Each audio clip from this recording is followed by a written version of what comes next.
A grieving millionaire hides in a quiet town, hoping to disappear until a 6-year-old stranger asks for a hug that breaks him open. He came to escape, but what he found was something. He never thought he deserved love, family, and a second chance. One moment changed everything. Would you have said yes? If this emotional story finds you in the middle of your day or late into the night, we'd love to know, where in the world are you watching from? Under the soft light of an early autumn morning, just past 9 o'clock, Jonathan Bernard stepped out of his car and into the steady hum of the Maplewood Artisan Fair. The town of Willow Creek stretched before him like a page from another life, simple, grounded, untouched by the noise he had once called success. Above him, the sky was an easy blue, wide and clean, as if it had never heard of concrete skylines or red-eye flights. The air was laced with the earthy aroma of turned soil, freshly brewed coffee cinnamon from baked goods cooling on tables, and something that felt like memory, familiar but distant. Along the sidewalks, booths brimming with local crafts created a gentle maze. There were hand-woven quilts hanging like quiet declarations of comfort, carefully carved wooden toys displayed with pride jars of pickles, lined up like soldiers, and baskets of late-season tomatoes still glistening with dew. The fair pulsed with life, but not the kind Jonathan was used to. This was not ambition masked as movement. It was people choosing to be where they were. Laughter rose now and then from a fig jam vendor handing out crackers pure and unhurried. And in the middle of it all, Jonathan Tall composed, dressed in dark jeans and a slate button-down, walked slowly, not quite invisible, but certainly not of this place. Despite the casual attire, everything about him betrayed refinement. His clothes were pressed, his boots were spotless. His silver watch, discreet but unmistakably expensive, caught a flicker of sunlight. It wasn't vanity. It was habit, the kind honed over years in glass towers and private lounges. Vendors offered courteous nods, sensing a line that shouldn't be crossed, and that suited him.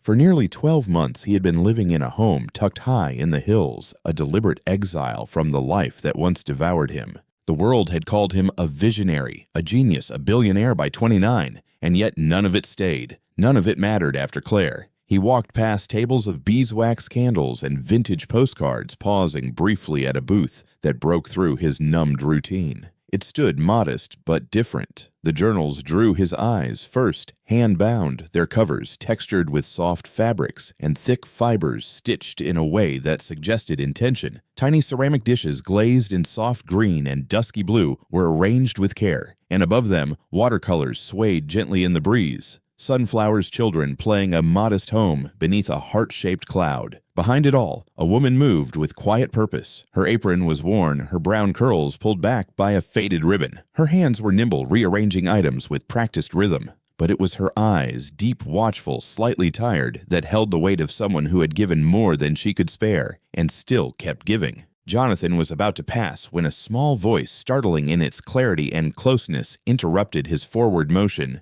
"You look like someone who gives good hugs." He turned abruptly. A child no more than 6 years old stood beside him, hair a wild halo of dark curls. Her dress had a small tear near the hem. Her sandals didn't match, but her eyes were wide and steady and saw straight through him. He blinked, caught off guard, as if someone had reached into a place he didn't realize was still open. "I'm sorry," he asked. "I don't want money," she said, calm and firm. "I just want a hug, like a daughter gets." His breath caught. He didn't move. From the booth, the woman looked up sharply. She was already stepping around the table. "Dorothy," she said, voice low but urgent. "Sweetheart, we don't ask strangers for things." "It's okay," Jonathan said quickly, his voice low and unfamiliar, even to himself. Something inside him had shifted in an instant, something old and long-sealed coming loose. He crouched to the child's level without thinking. "What did you say?" The girl's shrugged eyes never leaving his. "I see daddies hug their kids at the library and after school. It looks warm. I just wanted to know what that feels like." The woman now beside them crouched too. "Dorothy, we've talked about boundaries, baby. You can't ask people for hugs." "I know," Dorothy said softly, but he looked like someone who used to know how. Jonathan stared at her, stunned. She didn't blink. There was no manipulation, no performance, only truth. It wasn't something she was trying to sell. It was something she had noticed and said aloud, because that's what children do when the world hasn't yet taught them to stay quiet. He stood slowly, not trusting his own voice. I I should go. But he didn't. He just stood there, frozen in place. Sorry, the woman said, gently rising with her daughter. She slipped an arm around Dorothy's shoulder. She's not usually this forward. No, Jonathan replied, barely above a whisper. She's just brave. There was a pause, heavy and quiet. Then the woman extended a hand. Angela Harper. This is my daughter Dorothy. We sell handmade goods here every Saturday. Jonathan Bernard, he said, shaking her hand. Her grip was firm but kind. Nice to meet you both. Dorothy had already returned to the booth, her small figure hunched over a sketch pad, pencils scratching in determined movements. Jonathan watched for a moment, then turned back to Angela. Her gaze stayed on him, not suspicious, not welcoming, but reading him, measuring something she hadn't yet decided on. You all right? She asked, and her voice carried something he hadn't heard in a long time, actual concern. Yeah, he said, lying out of habit. She didn't call him on it. She just nodded once and said, well, if you ever need something to write in, we've got journals that might help. Something in her tone nearly made him smile. He nodded again, then walked away, the sound of the market growing louder in his ears as the colors around him seemed suddenly too sharp, the smells too rich, the world a little too real. Back in his car, he sat without turning the key. The door was open. The morning air touched his skin. He gripped the steering wheel and stared at nothing. Her voice echoed through him. I just want a hug like a daughter gets. He had everything once, or what the world told him was everything. A multi-million-dollar startup before 30, magazine covers, conferences, a house that looked like it had been curated by people who never slept in it, wine cellars, infinity pools, high ceilings, empty halls. But he'd never held a child in that house. He had never even considered it. Emotional connection to him had always been a liability, a weakness. Something that slowed you down in rooms where timing meant millions and hesitation meant failure. His sister Claire had been the opposite. She was the kind of person who showed up when you didn't know how to ask. She loved freely, fiercely, without calculation. She was the one who painted light into places that didn't deserve it. And when she died, when he paid for the hospital, the funeral, the flights, and left without saying goodbye to the baby that never made it, he told himself it was survival, one foot in front of the other. But today, a single sentence from a 6-year-old girl had cut through a year's worth of numbness like a knife. She didn't know who he was. She didn't care about stock options or scandals. She just saw something in him, a softness that used to exist. And for a moment, he felt it again. He closed his eyes and let out a breath he hadn't realized he'd been holding. And in the silence of the car, with the market still bustling behind him and the ghost of Claire's laughter somewhere in the distance, he knew this wasn't over. Something had started again, and it terrified him in the way only truth can. That night, in the quiet stillness of his home, nestled in the hills above Willow Creek, Jonathan Bernard stood in front of a door he hadn't opened in nearly a year. The hallway around him was dim, the fading sunlight bleeding in through tall windows, casting long shadows across the hardwood floor. He stood there for a moment, unmoving, just staring at the old brass doorknob. It was slightly tarnished now, a little colder than he remembered, but his hand reached for it anyway. His fingers hesitated only for a second before curling around the metal. He turned the knob slowly and pushed the door open. The art studio hadn't changed. The faint scent of cedar and turpentine still lingered in the air, as if the room had been holding its breath all this time. Dust hung in golden shafts of light, slicing through the narrow windows, making everything look softer, older. Jonathan stepped across the threshold with the cautious reverence of someone entering sacred ground. The floor creaked slightly under his weight. He didn't speak. He didn't need to.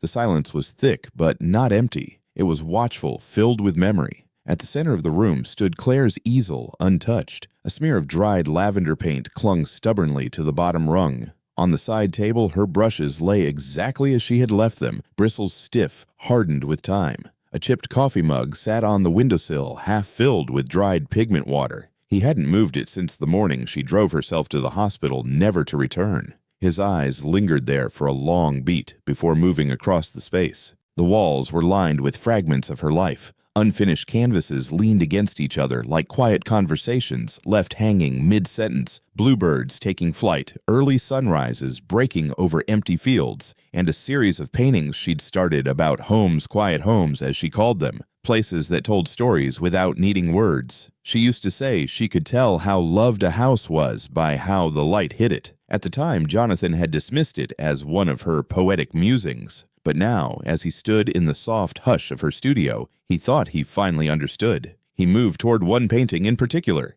It was simple, almost sparse. A mother sitting beneath a tree, arms wrapped around a child, red leaves drifting gently to the ground around them. Their faces weren't visible, just the curve of bodies, the quiet pull of presence, of being held. Jonathan stared at it longer than he intended, something tightening behind his ribs. His hand reached out, and his fingers brushed the edge of the canvas. "I'm still here," he said, voice barely audible. "I just don't know what to do with it." The room didn't answer. It didn't need to. The silence inside those four walls had weight, but it wasn't cruel. It was patient. It waited for him to be ready. Downstairs, his phone buzzed across the kitchen counter, a low, persistent vibration that broke the stillness but didn't tempt him. He knew who it was. Probably Arthur again, his old business partner, still holding on to the idea that Jonathan could be pulled back into that world if the right moment came. They're losing confidence, Arthur had said last week over the phone. You need to show your face. Remind them you're still the mind behind the machine. Jonathan had listened quietly, offering nothing in return. He hadn't stepped into an office in over 12 months. He hadn't touched a line of code since Claire's funeral. The title, the reputation, the empire, it all meant nothing now. Not if it couldn't make space for a man whose world had cracked wide open. Let them lose confidence. Let them wonder. What kind of success is worth anything if it demands you disappear when grief comes knocking? He turned back to Claire's desk and picked up a pencil. The graphite flaked slightly as he rolled it between his fingers. His hand wasn't steady. He didn't expect it to be. But something in him urged forward, not loudly, not dramatically, just enough to move. He reached for a clean sheet of sketch paper, one of the few untouched, in a stack near her chair, and placed it gently on the desk. He drew. The lines were uncertain, at first cautious, as if each stroke might be the wrong one. His hand didn't have the fluid confidence Claire's did. His movements were tight, restrained, but the shape began to take form. A child, small, curls wild and untamed, arms stretched wide, eyes open and unafraid. He paused, exhaling slowly. Next to the child, he began sketching another figure, tall, undefined, shoulders slightly hunched, the posture of someone unsure whether they belong. He stopped at the face. His pencil hovered there, suspended in hesitation. The paper waited. Jonathan stared at the space where the eyes should go. What kind of man, he wondered, would know how to stay when asked for something as simple and impossible as a hug? He didn't finish the drawing that night. He didn't need to. It wasn't about the perfection of the lines or the symmetry of features. It was about the truth behind them, the attempt, the reaching. He leaned back in Claire's old chair and closed his eyes. The scent of paint wood and old memories wrapped around him like a blanket woven from moments he thought he'd forgotten how to feel. And for the first time in a long time, he didn't feel numb. He felt fragile, present, alive. Upstairs, the light continued to fade. Outside, the hills settled into dusk, and inside the quiet studio, a man who had once built machines that changed the world sat in front of a simple sketch of a girl who had asked him for a hug. And for the first time, he didn't look away. Later that week, Jonathan Bernard found himself once again at Old Mill Square. He told himself he was just out for a walk, needing fresh air and a stretch of the legs. But even as the thought passed through his mind, he knew it wasn't true. There was purpose in his steps, even if he couldn't name it yet. This time, he moved through the square differently, less like a distant observer, and more like someone who didn't want to draw attention. He kept his hands tucked in his jacket pockets, shoulders slightly hunched, as if shrinking made it easier to come and go without stirring anything. The market was alive with late morning bustle. Dogs tugged on their leashes, their owners calling after them with amused frustration. A man sat near the corner cafe, strumming a worn guitar, singing something old and sweet under his breath. Children darted through the open walkways between vendor stalls, chasing each other with oversized maple leaves. It was noisy, warm, familiar, but not to him. Not yet. He spotted the booth before he spotted them. Angela Harper stood behind the table, arranging a fresh row of hand-painted journals with practiced ease. Her movements were careful but efficient, the way someone worked when they knew time was never fully on their side. Beside her, Dorothy sat cross-legged in a little folding chair, one knee tucked up, head bent over a sketch pad. Her brows were furrowed in concentration, lips pursed, pencil in constant motion. She looked up first. Recognition was immediate. A smile spread across her face, wide and sure, before she even said a word. "It's the hug man," she announced with joy, pointing at him with her pencil. Jonathan frozen. A few heads turned at the declaration, but it was Angela's reaction that held him still. She didn't smile. She didn't scowl either. Her face stayed unreadable, like she was trying to measure what kind of man came back again. Jonathan gave a small wave, almost uncertain, and walked toward them. "Hi," Dorothy said, brightly eyes sparkling. "I drew you." "You did." His voice came out quieter than intended. She nodded and lifted her sketchpad with pride. On the page, drawn in thick pink crayon, were 3 figures, one tall and lanky, another smaller with curly hair, and a woman with big loops for curls. All 3 were holding hands beneath a smiling yellow sun that took up most of the top half of the page. Jonathan knelt down slowly so his eyes were level with hers. "I love the sun," he said softly. "It's warm, like hugs." Dorothy beamed. "That's what I thought." Angela cleared her throat gently. "Dorothy, why don't you go see if Miss Layla has those sweet apple chips you like?" Dorothy looked up at her mom, then at Jonathan. "Can I show him the other drawings later?" "Sure, baby." "Go ahead." Dorothy skipped off without hesitation, her sketchpad tucked under her arm. Jonathan stood as Angela crossed her arms, loosely still watching him. "She doesn't forget people easily," she said, not accusing, not inviting, just stating a fact. "I'm not sure I want her to."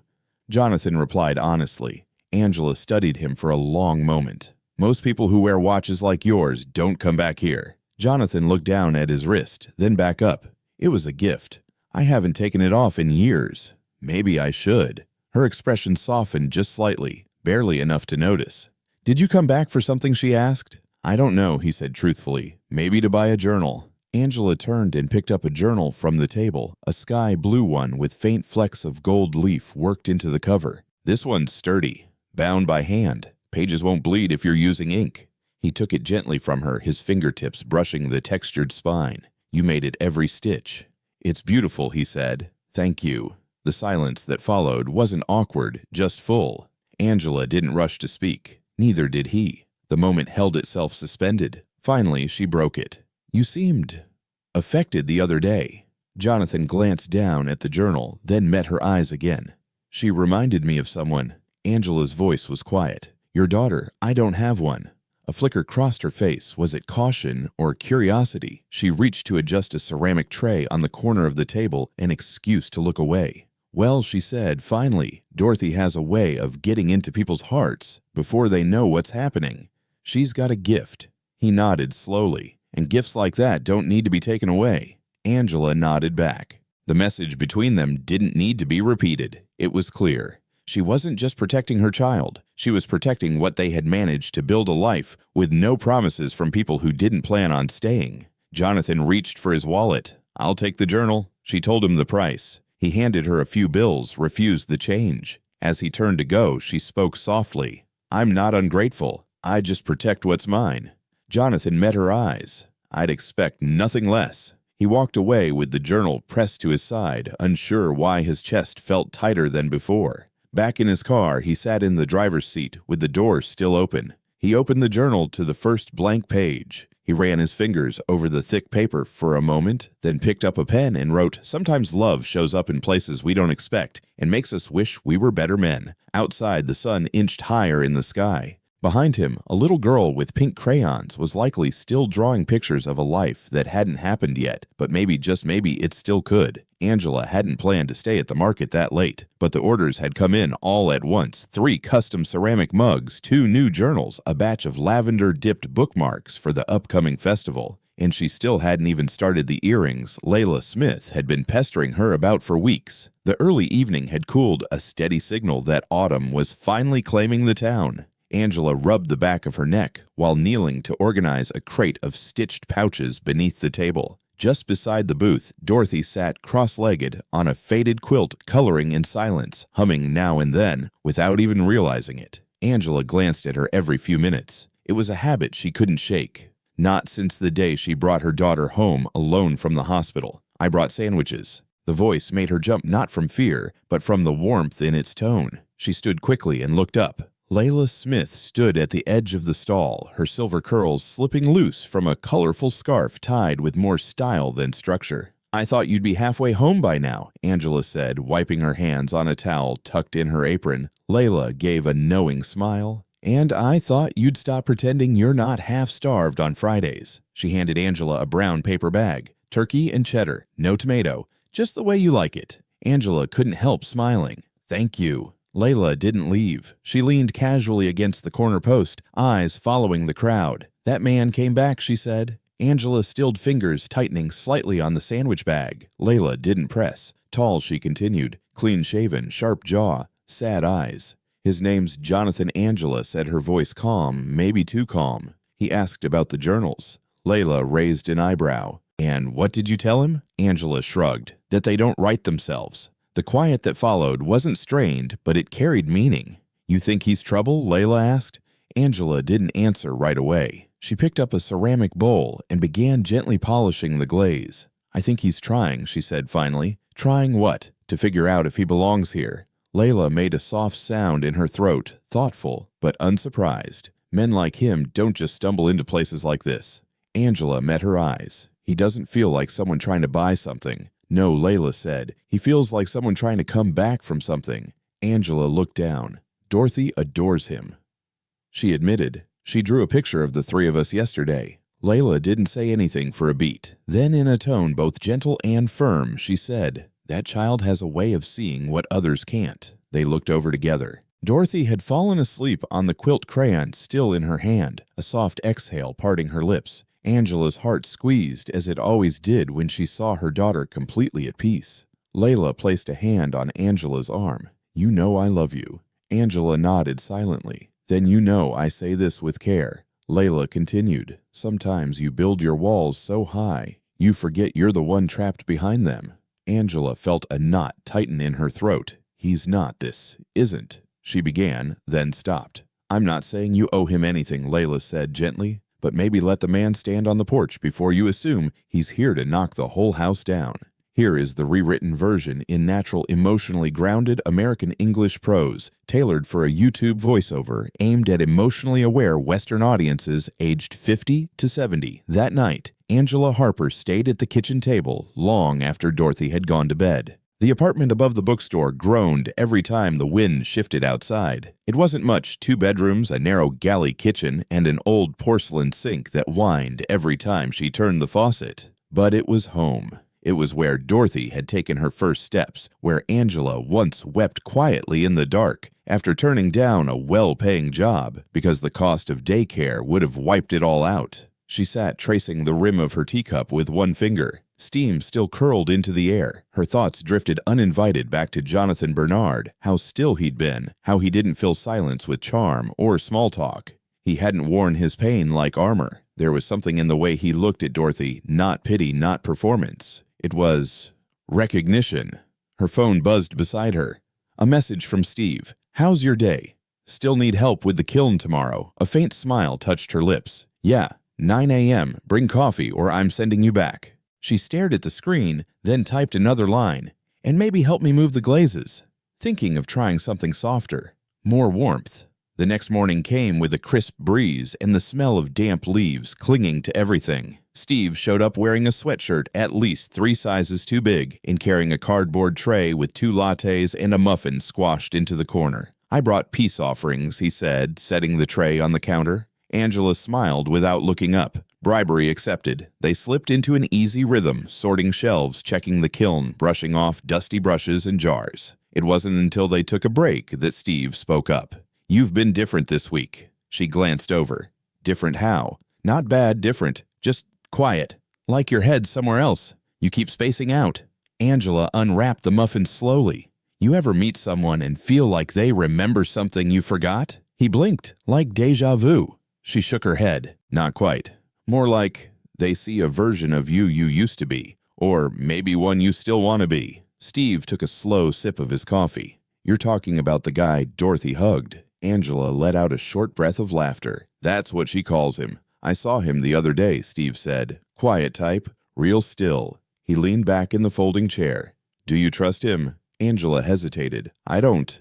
Not trust him. Steve nodded slowly. You just don't trust your heart to want something that might leave again. The words hit harder than she expected. She didn't answer. He softened his voice. All I'm saying is just because you built something with one set of bricks doesn't mean you can't build again with different hands. That afternoon, Angela walked through the weekend market with Dorothy's hand in hers. Her daughter chattered away about a storybook she wanted to make, with talking animals and glitter on the pages. Angela let her talk, the words washing over her as background. And then she saw him, Jonathan, standing near Layla Smith's flower cart holding a small pot of marigolds in both hands like he didn't quite know what to do with them. He looked awkward, a little out of place, but he also looked honest, not trying too hard, just standing there fully himself. He saw her too.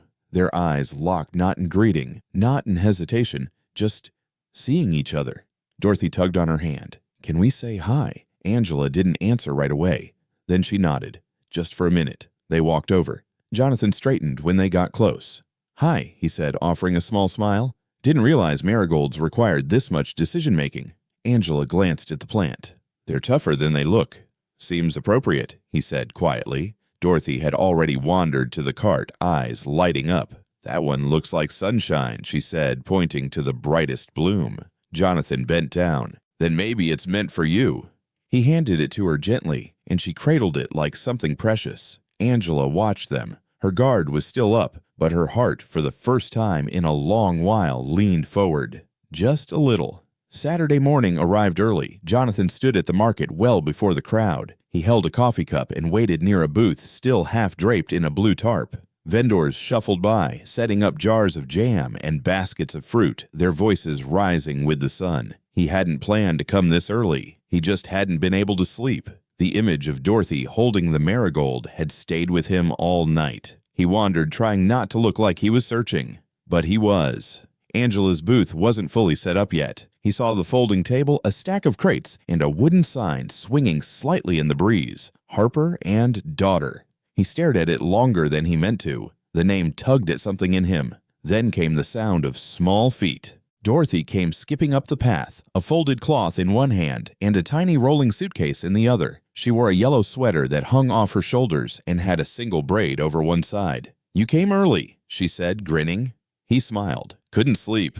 Me neither. She beamed. I dream my marigold got big enough to sit under. That's a pretty great dream. She motioned for him to follow. Come help me set the table. Mommy's still getting tea from Miss Layla. He hesitated. You sure that's okay? She shrugged. You're probably harmless. That means you can carry stuff. He laughed. That's comforting.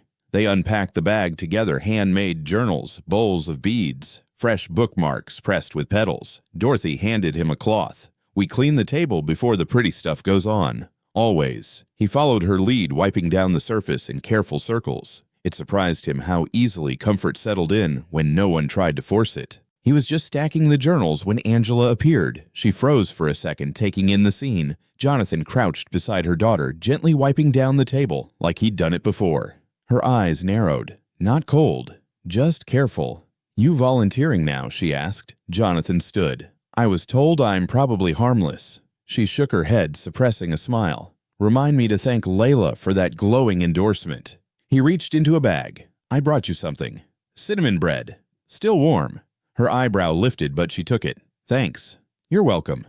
The moment stretched the silence, not exactly comfortable, but not tense either. Then Dorothy interrupted. Mommy, can we show him the new story? Angela looked at her. Which one? The one with the 3 houses. I finished it last night. Dorothy pulled out a small handmade booklet held together with purple yarn. On the cover, a crayon drawing of 3 houses. Inside, short lines with matching pictures. This is the house that's always too loud, she read, pointing to the first. It has shouting and the lights blink a lot. She turned the page. This is the house that's always too quiet. It has clean floors but no laughter. Then the last page. And this one.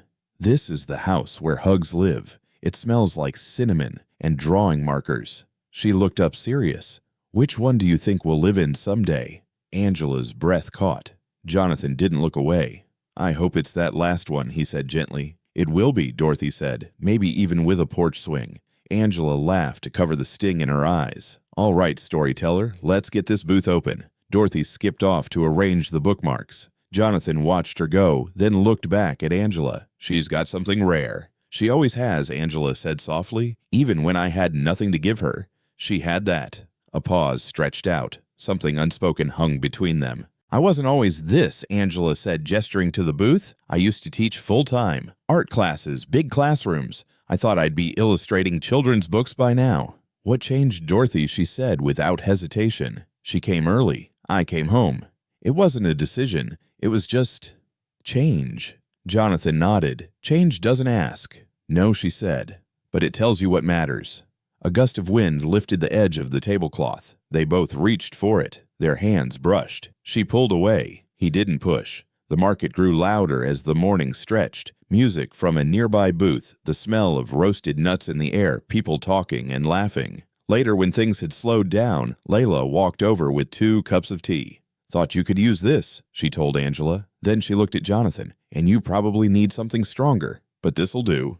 Jonathan smiled. You always this good at matchmaking. I'm good at spotting people who don't fit in crowds, Layla said, and walked away. Jonathan looked at Angela. She's always like that. She's better than most therapists I've met. They sipped tea together in silence for a while. Then Angela asked, why do you come back? Jonathan looked right at her. Because this is the only place where I don't feel like I'm pretending. She didn't answer right away. Then she handed him a small bracelet made of thread and glass beads. We barter with kindness around here. You helped today. That counts. He nodded, accepting it. Thank you. As he turned to leave, Dorothy ran up and slipped a folded paper into his hand. It's a map, she whispered, to the hug house. He opened it. 3 stick figures in front of a house with a porch swing and a giant red heart. Is it real? He asked. It's real when somebody stays, she said, and ran back to her mother. Jonathan stood there a moment longer, holding a map to something he wasn't sure he deserved, but suddenly wanted more than anything. Jonathan Bernard stood in front of the mirror, longer than he meant to.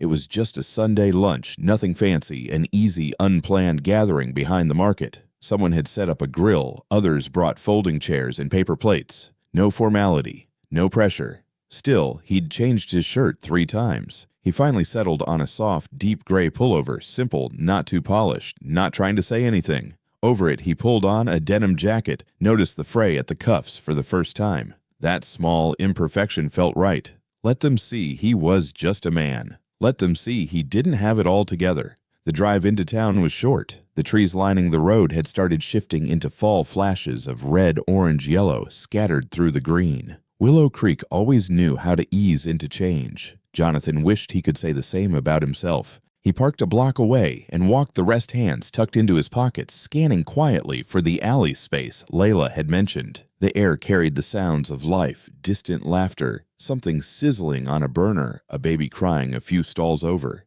And then he saw her.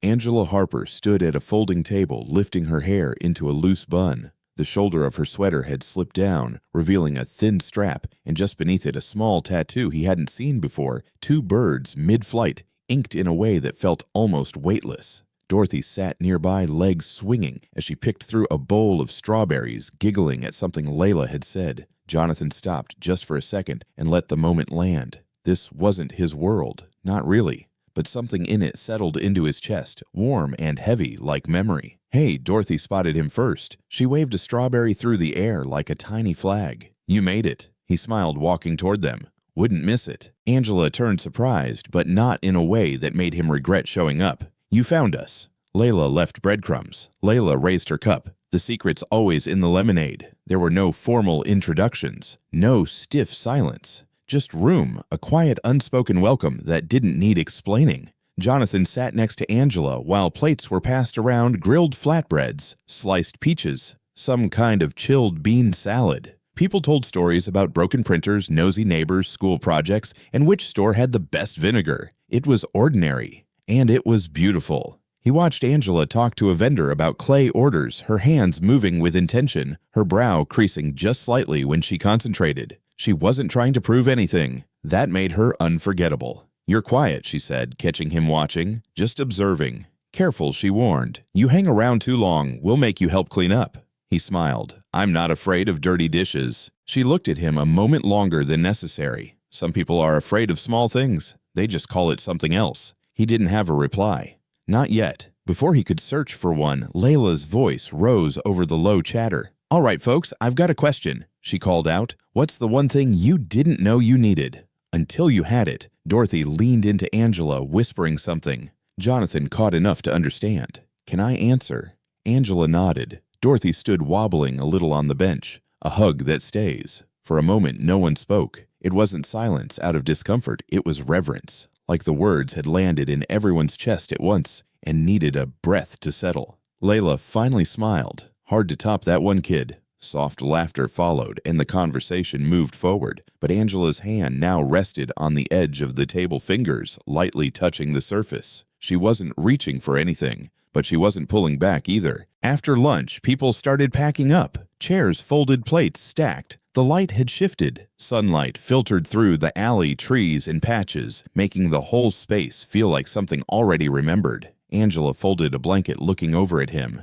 "Thank you for coming.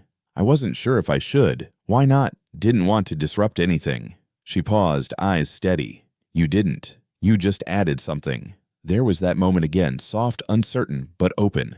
"Can I ask you something?" she said, her voice quieter now. "Of course. Why her? Why Dorothy?" He didn't answer right away. Then she saw me. Really saw me. And she didn't flinch. Angela looked down and nodded slowly. "She does that. I don't think I realized how much I needed it until it happened." She tucked the blanket under one arm. "She draws pictures of you, you know." His heart kicked. "She does. She hasn't drawn anyone but the two of us in years. Always just me and her. But now you're there, holding her hand. Sometimes there's a porch. Sometimes a swing. Sometimes just sunlight." He took a breath. "Is that okay?" Angela looked away toward the trees. "It scares me." He stepped a little closer. "Because she's getting attached," she shook her head. "Because I am." The words came out small, honest, a little frayed around the edges. He didn't speak. He just stayed with her in that space. "I don't want to need someone who won't stay," she said quietly. "I don't know what I'm doing," he admitted, "but I keep coming back because this feels real, and I don't remember the last time something felt like that." She looked at him again fully this time, and for once the guardedness in her eyes softened, not gone, but gentler, the beginning of something different. A few feet away, Dorothy called out, "Mommy, Mr. Warm, look at this leaf, it's red like a fire truck." They both turned toward her, and for that 1 second everything was still. Jonathan didn't reach for Angela's hand. He didn't have to. He was already holding something more fragile. Hope. Rain tapped softly against the windows of the studio. Jonathan stood in front of the easel, staring at a blank canvas. He'd taken it out hours ago, prepped it, lined up the brushes just like Claire used to, thin to thick soft, to firm each one resting just off the edge of the table, never quite touching, but the canvas stayed white, untouched. The idea of starting again pulled tight in his chest. It had been more than 4 years, not since the funeral, not since the house went still in ways he hadn't thought possible. But now the quiet no longer felt like peace. It felt like something unfinished, like a room waiting for life again. He looked down at the sketchpad on the bench beside him. Dorothy's map. 3 stick figures, 1 tall, 1 medium, 1 small. A porch swing. A red heart drawn over the roof like a roof of its own. He didn't know what it meant to deserve something like that, but maybe that wasn't the point. Maybe all you had to do was keep showing up. The next morning, the rain had passed, leaving the air cool and clean. The scent of wet leaves clung to the sidewalks, mixed with cinnamon, drifting over from the bakery 2 blocks down. Jonathan Bernard stood at the edge of the market's main square, holding a warm paper bag in one hand and a coffee in the other. Inside the bag were 2 almond croissants. He remembered Angela mentioning them once, saying she missed the ones from her old neighborhood cafe. It wasn't a big gesture, but he'd learned those were the ones that counted. He didn't see her right away. Her booth was set up, table-covered bins in place, but the space behind it was empty. Dorothy was there, though, perched on a low stool, her face scrunched in focus as she threaded bookmarks into a garland of twine. Her tongue poked out at the corner of her mouth. When she looked up and spotted him, her whole expression lit up. "You came." He smiled. "I brought you something sweet," he said, offering the bag. She took a croissant and held it up to her nose, smelling it like it was a flower. Mommy's getting glaze from the pottery lady. She said she'd be right back. Mind if I wait? Dorothy pointed to a wooden stool off to the side. That one's the guest seat. I'm honored. They worked side by side for a few minutes, letting the market noise fill the quiet between them. Laughter rose and fell in the distance. The low hum of conversation drifted by as people passed. Then in a soft, almost casual voice, Dorothy asked, "Do you have a mommy?" Jonathan looked up. "I did. She passed when I was little." "Oh," she said, thoughtful for a moment, "like my grandpa. I never met him." He nodded gently. "That's the hard part, isn't it? Missing someone you never got to know." Dorothy's voice dropped to a whisper. "Sometimes I wonder if my dad would have liked my drawings." Jonathan swallowed. "I bet he would have loved them." She smiled a little but kept her eyes down. Then suddenly, "You draw I used to. Will you show me sometime?" He paused, caught off guard by the question. Maybe he said slowly, "If you promise not to laugh at how out of practice I am. I only laugh when things are funny, not when they're trying." Angela's voice cut gently through the moment. "That sounds like wisdom I haven't taught you yet." She stood a few feet away, arms loosely crossed, a faint smile tugging at her lips. Her curls were pulled back with a red scarf. There were faint clay smudges on the sleeves of her jacket. "She's teaching me," Jonathan said, standing up. Angela tilted her head. "I'm starting to think she's teaching both of us." He held out the second croissant. "You mentioned these once." She blinked. "You remembered. I remember things that matter." The air shifted not with tension, but with something quieter, like a question neither of them had asked aloud. Angela looked away, first reaching into one of the bins behind her. "I wanted to show you something." She pulled out a ceramic mug, the glaze running in soft waves of browns and deep blues. There was a slight indent along one side, just big enough for a thumb to rest an intentional detail, the kind that came from knowing how someone would hold it. "I made this yesterday," she said. "Don't know why. Just had you in my head." Jonathan took it in both hands, turning it slowly. "It's beautiful. It's quiet," she said, "but strong." Their eyes met. Neither spoke, but something moved between them, solid and gentle. Recognition, maybe even belonging. "I've been painting again," Jonathan said quietly. Angela blinked. "You are?" He nodded. "Last night. First time in years. What did you paint?" He took a breath. "A house. 3 figures. One tall, one medium, one small." Her lips parted, but she didn't say anything. "I wasn't sure if I should tell you," he added. Didn't want it to feel like pressure. She shook her head. "It doesn't." He waited. "It feels like hope," she said. A gust of wind swept a few dry leaves across the pavement. Somewhere behind them, a guitar strummed a slow melody. Angela stepped a little closer. "You know," she said, "sometimes when I'm working with clay, I don't know what I'm making. I just follow the wheel. Trust the shape will come." Jonathan looked at her. "What if it doesn't? Then I start over. But most of the time, it becomes something I didn't expect. Something better." Jonathan smiled. It was quiet and real. "I'm not good at trusting the shape." "You're learning," she said. "So am I." Just then, Dorothy ran over, clutching a small stack of flower-pressed cards. "Miss Layla said I could give you these." She passed them out with both hands like invitations to something special. Jonathan bent down to take his. She leaned in. "I'm glad you're staying." He looked up at Angela. She met his gaze. "I'm glad too," she said. And in that moment, surrounded by petals and the scent of cinnamon, with the market humming around them, something settled. Not love, not yet, but the beginning of something rooted. Later that night, it was the roof again, a slow, persistent drip just outside Dorothy's room, the kind of sound that waited until after dark to make itself known.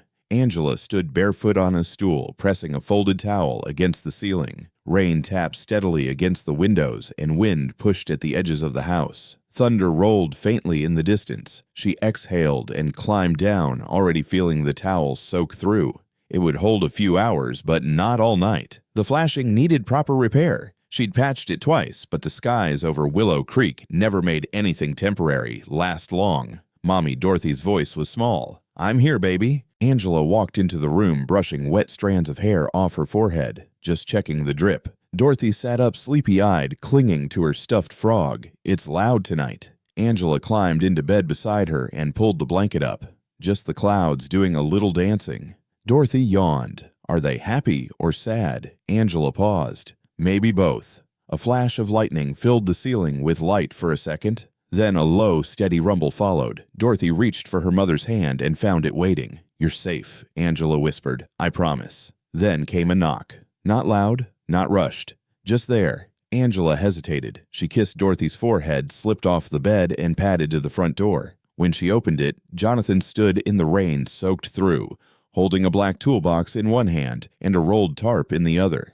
"You said the roof had a soft spot," he said. "I saw the forecast. Thought maybe it couldn't wait." Angela stared at him, not angry, just caught between surprise and disbelief. "You came all the way out here in this." He shrugged. "I've driven through worse. Besides, your coffee's better than the gas stations." She stepped aside. No words, just room.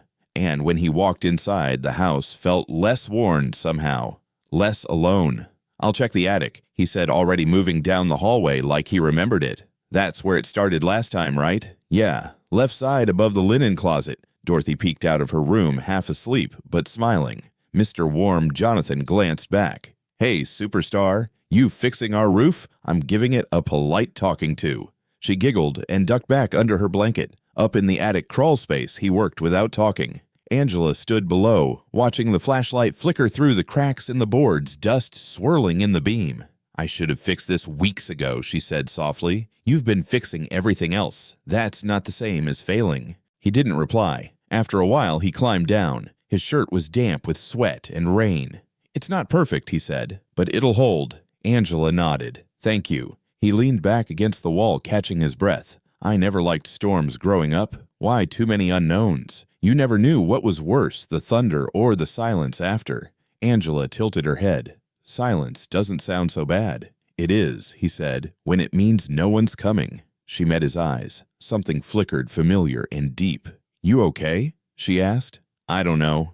His voice was rough at the edges. "I keep showing up because it feels like I'm supposed to. Like this place, you and Dorothy, it's not something I'm meant to admire from outside." She took a step closer. "But I'm scared," he said, "that I'll want it too much, that I'll break it, that I'll stay and somehow still hurt something." "You're not hurting anything," she said. "You're waking up things I thought were gone." She reached out, touched his arm light and sure. "That's not hurting," she whispered. "That's healing." He closed his eyes just for a moment. When he opened them, the room felt warmer, closer. "I'm sorry I didn't bring the right tools," he said, trying to shift the mood. "You brought yourself." He looked at her.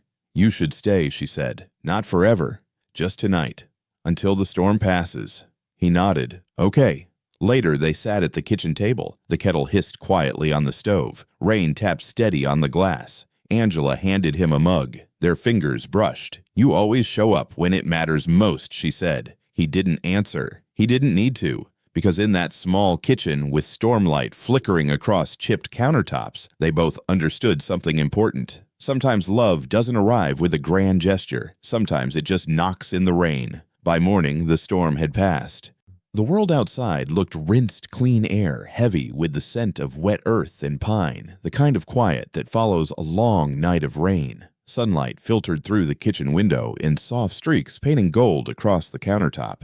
Jonathan Bernard sat in the same chair he'd occupied the night before, both hands wrapped around a mug Angela had given him. The ceramic still held a little warmth. So did the gesture. Out the window, the backyard remained half-shadowed, but alive birds flickering from branch to branch, damp leaves glistening in the early light. Somewhere down the hall, he could hear Dorothy singing softly to herself. The melody was wordless, a child's kind of music, part lullaby, part imagination.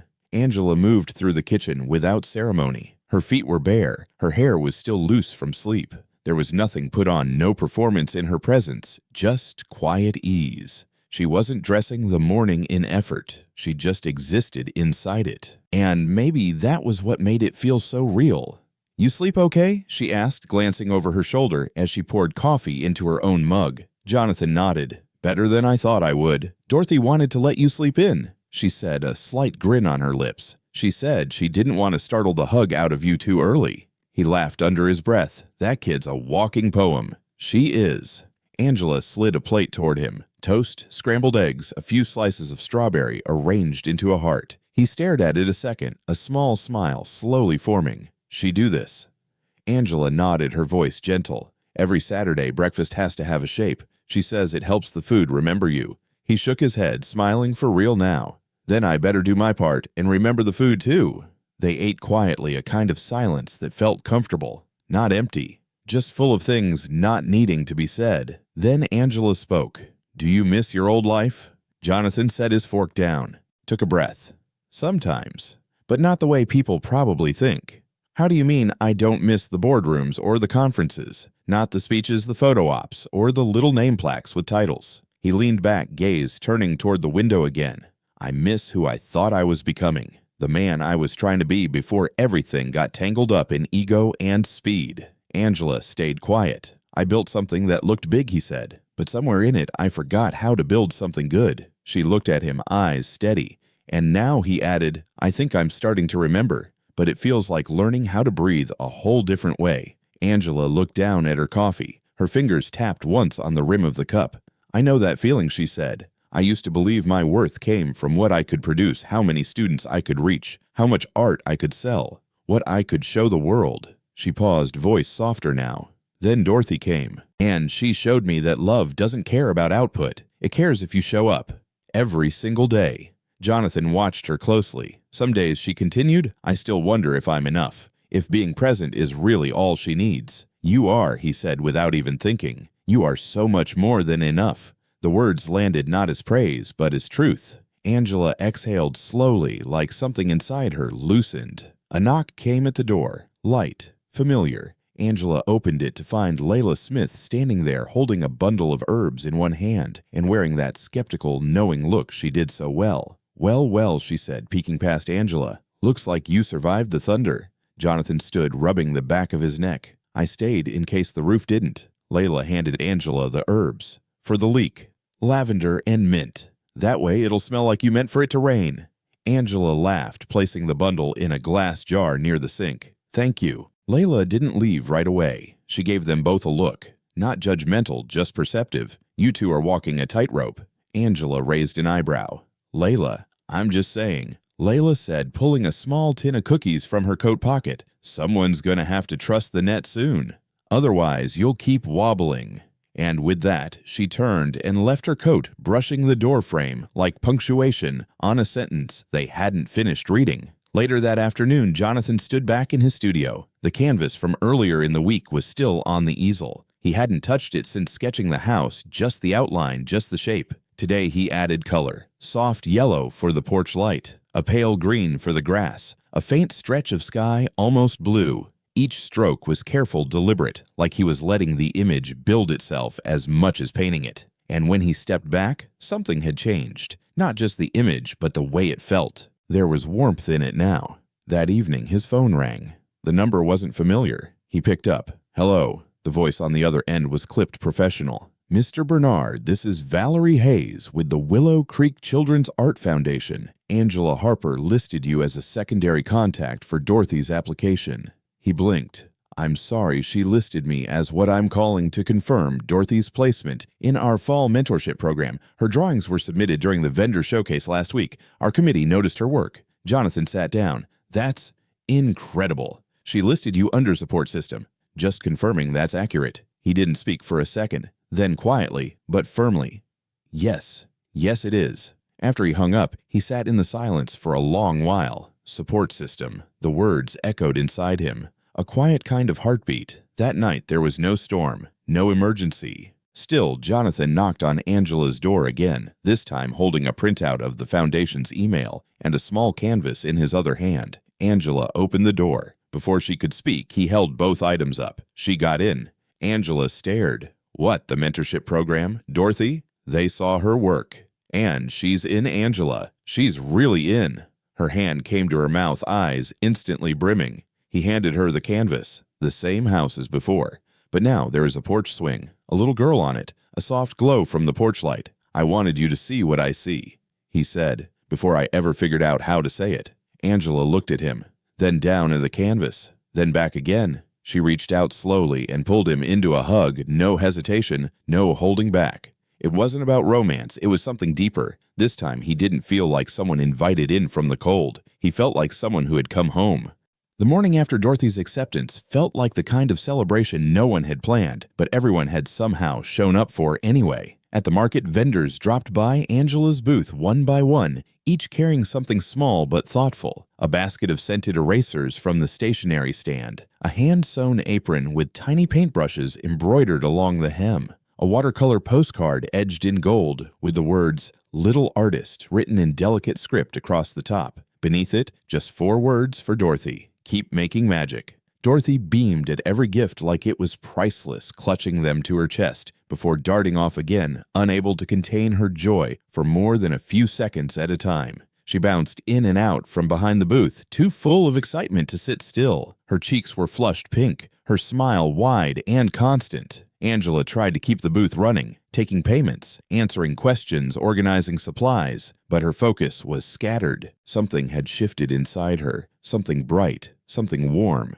And it wasn't just pride in her daughter's success. It was more personal, more unexpected. It was the feeling of a door opening somewhere in her chest and not being afraid of what was on the other side. And Jonathan, he showed up like he always did now, but something about him was different too. Not bigger, not louder, just more present. This time he didn't arrive quietly with coffee in hand. He showed up holding a small thermal box, grinning like he'd just pulled off something important. Dorothy said, "Art deserves good shapes," he announced, sliding the box onto the table. "So I brought pancakes shaped like stars and hearts. I'm just following instructions." Angela raised an eyebrow, but her laugh came easy. "You made these?" He lifted a hand. "I bribed a cafe chef, but I supervised the geometry." She looked at him.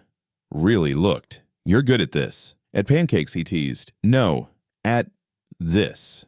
Her voice didn't rise, but her eyes held the weight of what she meant. Jonathan turned slightly, his gaze drifting toward the street where the morning sun filtered through trees already starting to turn. Laughter carried down the lane. Booths bustled with chatter, and leaves crunched beneath the feet of passing customers. "I don't know exactly what this is yet," he said, "but it's the only thing I want to get right." The words didn't land dramatically. They landed quietly. Fully, like they belonged. Before either of them could speak again, a voice broke through the space between them. "Jonathan." He turned. A woman stood a few feet away. She was tall, polished, her chestnut brown hair pulled back in a sleek ponytail. Business casual pressed trousers blazer, the kind of confidence that arrived 5 minutes early and left before being dismissed. Angela instinctively stepped back half an inch, the shift almost imperceptible. The woman stepped closer. "I can't believe this." "You're really here?" Jonathan blinked. "Valerie." She nodded, smile bright.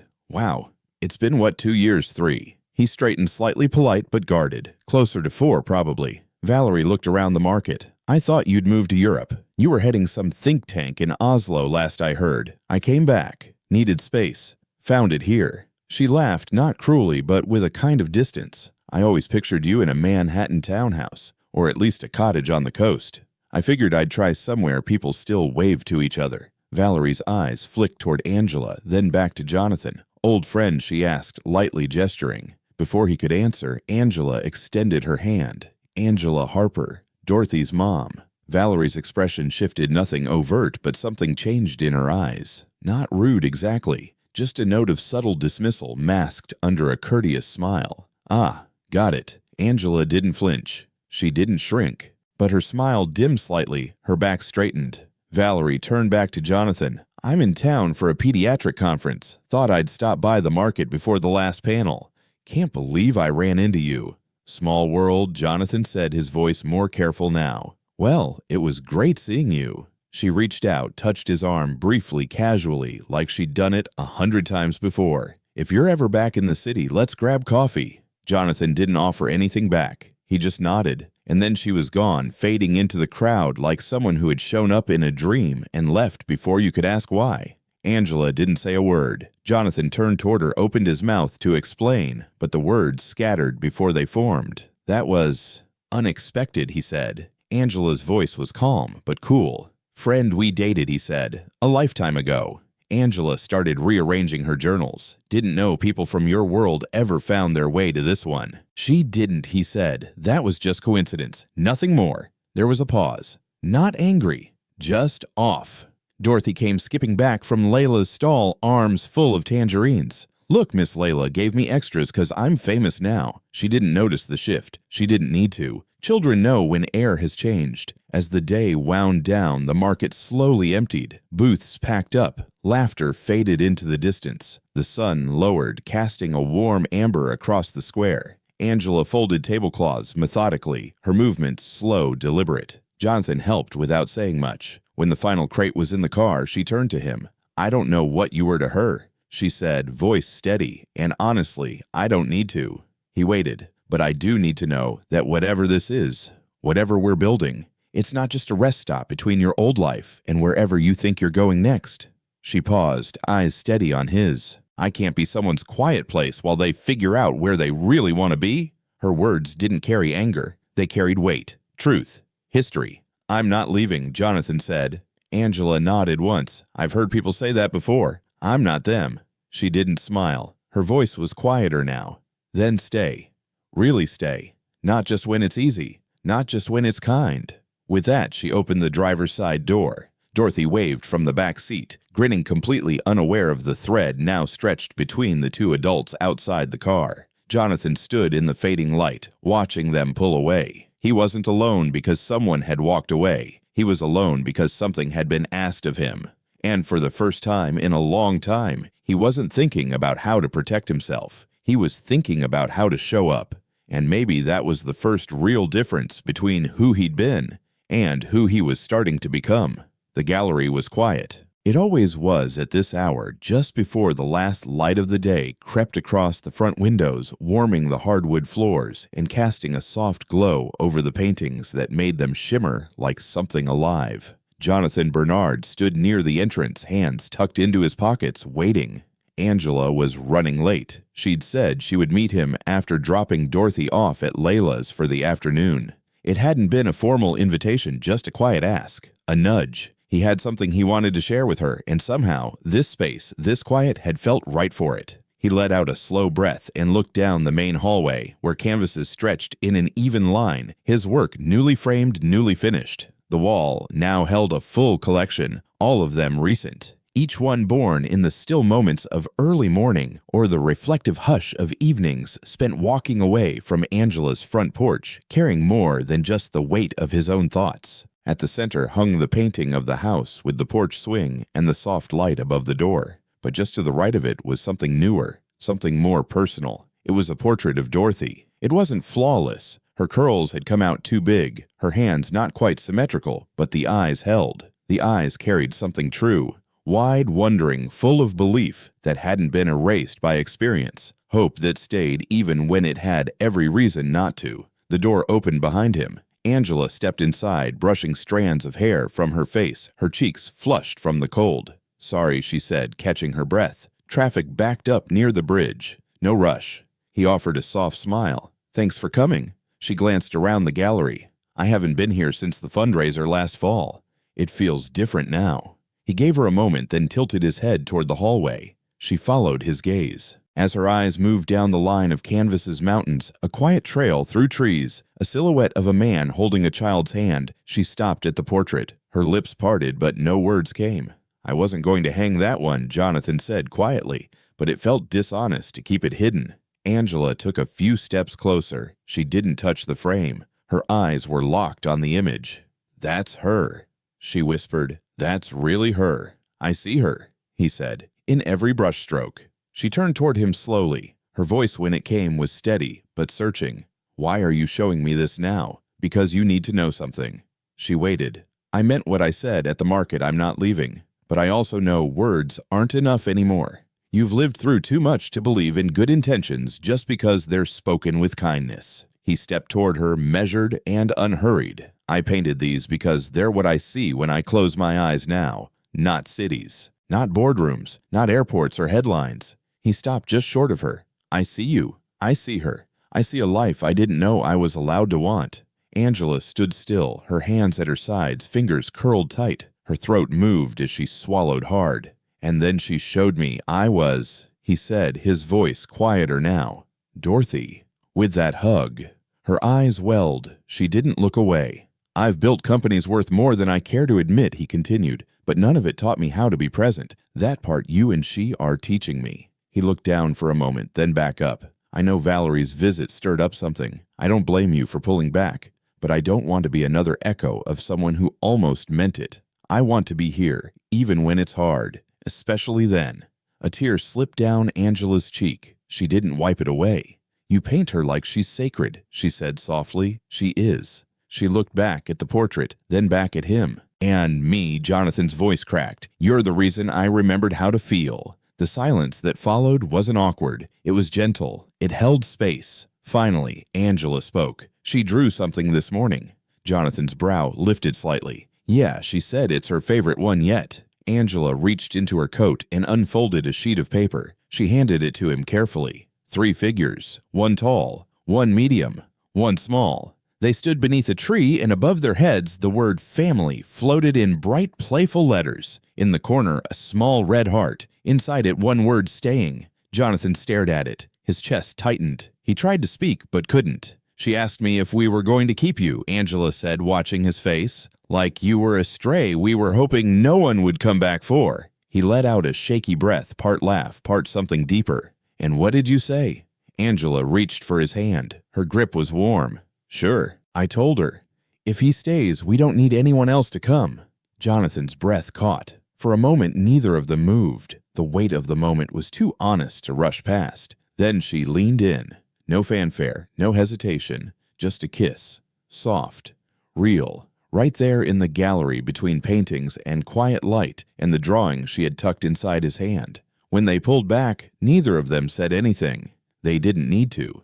The truth had already found its voice. The scent of cinnamon and rain still lingered in the air as the last traces of sunlight stretched across the sky. At the edge of the community garden, the wind tugged gently at Angela's scarf as she stood with her arms crossed, watching Dorothy paint on an old wooden fence panel. The mural was half finished. Swirls of red and yellow curved around a small house, and just above it, a tiny bird with its wings spread wide. It's our family's sky, Angela murmured. She hadn't noticed Jonathan walk up beside her until he spoke. She's building a world she wants to live in. Angela nodded, eyes still on her daughter. I worry sometimes it's a world I can't give her.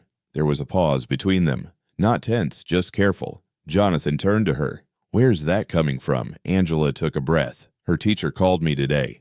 He stiffened just slightly. Is she okay? She's fine, Angela said. It wasn't about behavior. It was about a form I forgot to sign. Emergency contacts, parent updates. She turned to him. She told her teacher she has 2 homes now. Mine and yours. Jonathan blinked. She gave them your address, Angela said. Told them that if I ever couldn't come, they should call you. He tried to answer, but couldn't find the words. I didn't tell her to do that, she added. She just chose you. His voice, when it came, was soft. And that scares you, yes, Angela said, because it's not pretend anymore. It's not just Sunday pancakes and shared afternoons. It's trust. It's real. I know, he said quietly. And if you leave, I'm not leaving, he cut in. His voice was firmer this time. Jonathan, you say that like it's a decision people make and then undo, she said. And I know. People do. He stepped back slightly. The words landed harder than she intended. She saw it. I'm sorry, she said quickly. That wasn't fair.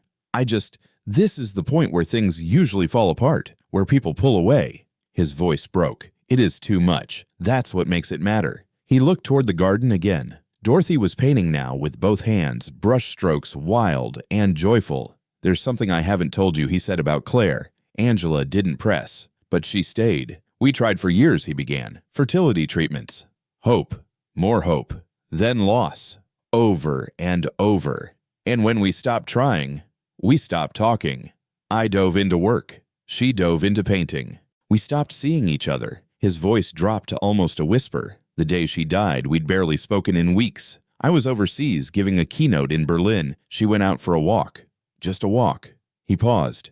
When they called me, I didn't believe it. I couldn't. Not like that. Not with that kind of space between us. Angela's eyes filled, but she didn't look away.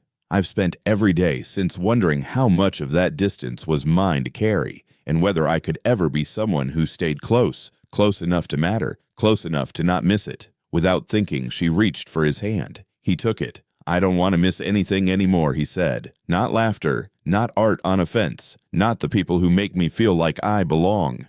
I'm not running from something anymore. I'm running toward it, toward you. And if you'll have me, I'll keep showing up. All of it. Pancakes, roof leaks, hard days, good ones. Angela squeezed his hand gently. She nodded. It wasn't dramatic? It was solid. Okay, she said. Then let's stay. One day at a time, Dorothy turned, then her paint-streaked hands raised high. Look, I finished the wings. They walked toward her as the sun dipped low behind them. The sky was lit in streaks of orange and pink. The mural on the fence pulsed with life. And for the first time in a very long time, none of them were waiting for life to begin. They were already in it, messy, brave, and real. It began with a letter. No envelope, just a folded sheet of notebook paper left neatly on the front table of the ceramic studio. Angela's name was written in big, careful letters across the top, and hearts were drawn in each corner small, uneven, unmistakably Dorothy's. Angela Harper paused as soon as she saw it, fingers still streaked with clay. She reached for the letter, smoothed the creases slowly, and read in silence while afternoon light spilled across the studio floor, turning dust into gold. Dear Mommy, if you say yes, I think we should invite Mr. Warm to my birthday. He makes you smile like hot chocolate does, and I think he needs cake. Love, Dorothy. Angela didn't smile. Not at first. Instead, she pressed the paper to her chest and closed her eyes. She hadn't said anything to Dorothy about the party she'd been quietly planning for weeks, a simple backyard gathering. Music, cookies, maybe a puppet show. Nothing big, just turning 9 with the people who mattered. But somehow, Dorothy always knew before Angela could find the words. And somehow, she always knew exactly who she needed in the center of her world. By the time the next morning rolled around, Angela found herself standing in front of Jonathan Bernard's studio, the letter in one hand, the weight of uncertainty settled in the other. She hesitated before knocking just once, quiet but sure. Jonathan opened the door a moment later, his apron dusted with flowery white from claywork hair, tousled smile soft but uncertain. Hey, he said, voice gentle. I brought something, Angela replied. He stepped aside. She handed him the letter. His eyes scanned it slowly once, then again, and a third time this time, reading it aloud barely above a whisper, like the words were something sacred. I think he needs cake. He looked up, his eyes a little shinier than before. That might be the kindest invitation I've ever received. She means it, Angela said. I know. He folded the note carefully, as though it might break, and tucked it into his pocket. I've been to a lot of parties, but I've never been invited like this. Not as the person someone actually wanted to show up. Angela tilted her head slightly. You've been to a million galas. That's not the same. His voice held a smile. Nobody draws you into their heart with crayons at a gala. Their eyes held for a moment. You'll come, she asked. I wouldn't miss it. The day of the party arrived under a sky streaked with sunlight and the sweet, familiar scent of cookies baking somewhere nearby. In the backyard, paper lanterns swayed gently from the trees, and a banner made of construction paper flapped above the porch, each letter hand-painted in Dorothy's careful style. Layla showed up early with a crock pot full of spiced cider and a Bluetooth speaker she claimed only played happy memories. Steve manned the grill, surprisingly focused, wearing a cupcake-shaped hat that he pretended to be annoyed by but didn't take off. The kids played barefoot on the lawn. Dorothy, in a pink dress, now streaked with grass and cake icing, led a high-speed game of tag that involved invisible fairies and a very real dog named Waffles from next door. And then Jonathan arrived. He wasn't dressed up, not really, just a soft blue sweater, well-worn jeans, and that same open smile that had started showing up more often lately. But what made Angela stop mid-step wasn't the smile. It was what he held in his hands. A small wooden box hand-painted in gentle colors tied with a thin ribbon. On the lid, in delicate gold lettering, Dorothy written in a slow, careful script. I didn't know what to get her, he said, offering it with both hands. So I made something. Angela took the box and slowly lifted the lid. Inside, nestled in a bed of soft cloth, were 6 miniature sculptures, each one shaped like a moment. A tiny frog, a porch swing, a tree with 3 hearts carved into the bark, a mug of hot cocoa, a ceramic sunflower, and one final piece, a sculpture of 2 abstract figures locked in an embrace, arms curled around each other with no beginning and no end. Angela blinked hard. She'll love it, she whispered. She'll treasure it. I hope so, he said quietly. They turned to watch Dorothy, now dancing beneath a shower of bubbles, laughter rising high and bright above the hum of conversation. For a while, no one spoke. There was nothing to say. The world simply felt full, Later, after the cake was gone and the impromptu dancing had turned the grass into a patchwork of bare feet and cookie crumbs, Dorothy sat cross-legged on the porch, the wooden box in her lap. She picked up each sculpture one at a time, studying it with reverence, as if the stories inside them might speak if she listened hard enough. "This one's my favorite," she said, holding up the hugging figures. "Why?" Angela asked, brushing frosting off her shirt. "Because you can't tell who's hugging who," Dorothy said. "It's just love going around." Jonathan stood behind them, quiet, taking in the moment. Angela turned toward him, her voice low. "She's giving you a piece of herself again." He nodded, his voice steady. "And this time, I'm ready." And just like that, the chapter of maybe became the beginning of yes. As the sky shifted to lavender and the lanterns above began to glow, Dorothy danced with her arms wide open beneath the trees, spinning slowly, eyes lifted to the sky. Jonathan reached for Angela's hand, and this time there was no hesitation, because love, when it's real, doesn't wait to be declared. It just stays.